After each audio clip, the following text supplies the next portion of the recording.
attention, il faut bien séparer deux choses. Il y a l'écriture, sur laquelle je vous propose de ne pas travailler aujourd'hui, parce que l'écriture, c'est vous. Mais par contre, comment arriver à ce que ce texte soit le mieux possible sur scène et que les gens ressentent le plus de choses.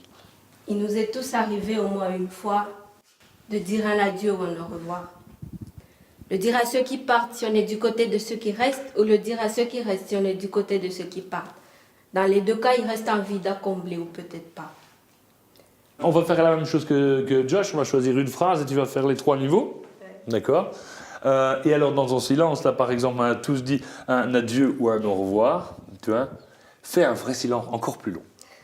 Tu dis, si tu n'as pas l'impression que c'est trop long, c'est que c'est trop court. Et t'inquiète, personne ne va te manger, et c'est toi qui a le pouvoir dans ces cas-là. C'est vous, sur scène, qui avez le pouvoir. Tu vois, c'est extrêmement puissant comme geste de se taire. Donc j'aimerais bien, tu veux juste faire les deux premières phrases, avant de faire les 3 niveaux. Les 2 premières phrases avec un vrai long temps au milieu. Ouais.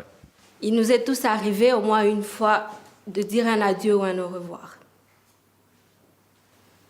Le dire à ceux qui partent si on est du côté de ceux qui restent, le dire à ceux qui restent si on est du côté de ceux qui partent. Tu pourrais, je ne sais pas comment tu as mis ta ponctuation, hein, si tu as mis des virgules, etc. Mais toute la ponctuation, on peut la dire. Bon, pas virgule et point, mais il nous est tous arrivé, au moins une fois, de dire un adieu ou un au revoir. En prenant le temps et en décidant, on comprendrait mieux tout ce que tu dis et donc la portée poétique de ce que tu fais. Tu vois ? J'essaye dans mon boulot avec les slameurs ici de les amener plus vers l'artisanat que vers l'art, quoi. C'est-à-dire qu'un artisan, il ne se casse pas la tête à savoir si le sabot qu'il fait, si c'est le plus beau sabot du monde, s'il est important dans l'histoire du sabot et si la mère du sabot l'aurait fait comme ça. Il ne se casse pas la tête avec ça. Il fait son sabot. Et après une vie de travail, il finit par faire le plus beau sabot du monde. Mais il travaille tous les jours. Et il n'y a que ça. L'atelier qui a eu lieu aujourd'hui, c'était beaucoup plus de l'artisanat que de l'art. On ne leur demandait pas des grandes théories poétiques. Je disais, comment est-ce que vous pouvez agir sur votre truc techniquement ? Et ça enlève beaucoup d'angoisse, quoi. Si on veut faire quelque chose de grand et de nouveau, on ne fait rien. Hein. Enfin, pour moi, on ne fait rien. Tu as ton volume moyen et ton volume haut, il est là et le bas, il est là. Ouais, moi, j'aimerais bien que ça fasse ça, qui est les 3. Donc, on va prendre une phrase courte, n'importe quoi. Malgré cela, il a endormi nos rêves, éveillé nos pires cauchemars. Du sable dans les yeux, des larmes sur les joues pour les couches tard. Il a endormi nos rêves, éveillé nos pires cauchemars. Du sable dans les yeux, des larmes sur les joues pour les couches tard. Ça vibre un peu là à la fin, ouais. Ici, il faut que ça vibre. Quand tu cries, il faut que ça vibre là. Et quand tu chuchotes, il faut que ça demande un effort de compréhension, de diction, pour que ça passe. Ce qui est important, c'est que tout le monde se sente accueilli. Et là, c'est une décision, parce que c'est vrai, voilà, c'est comme ça, ils font tous des choses différentes. Il y a des trucs que j'aime, des trucs que j'aime moins, mais je ne vais pas commencer à être plus sympa avec ceux que j'adore qu'avec ceux dont j'aime moins le travail. Il y a la décision d'accueillir tout avec la même attitude, quoi.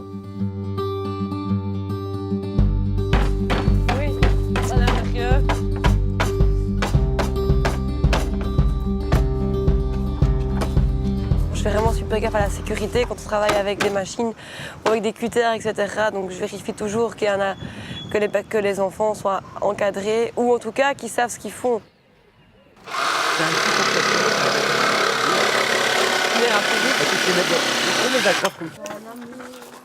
Vous voulez essayer les filles? De ne pas en face si tu veux les aider, tu mets sur le côté. Roman, je veux bien que tu le fasses mais pas devant. Parce que regarde, elle part comme ça, c'est dangereux pour toi, donc mets-toi à ma place ici. Viens Margot. Vas-y.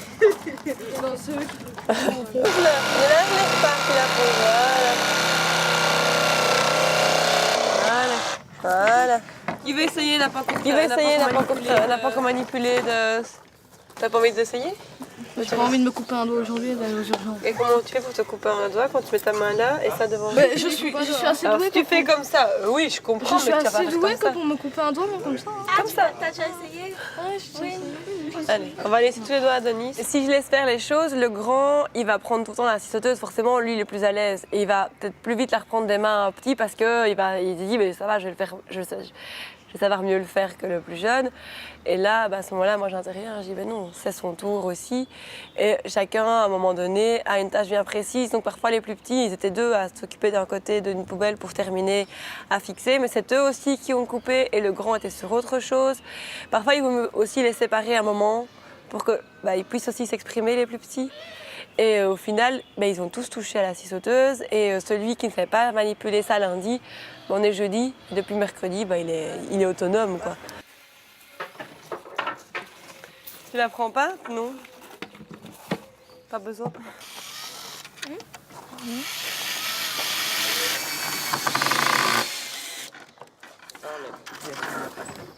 Un animateur doit être sociable parce qu'il va à la rencontre des gens, vigilant à qui est son public et essayer que tout le monde trouve sa place. Ça, c'est vraiment quelque chose d'important.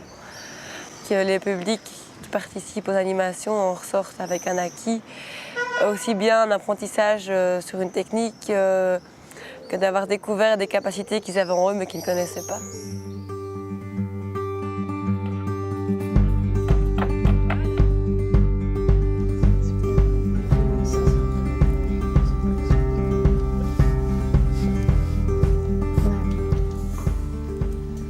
Ça, c'est... Ouais.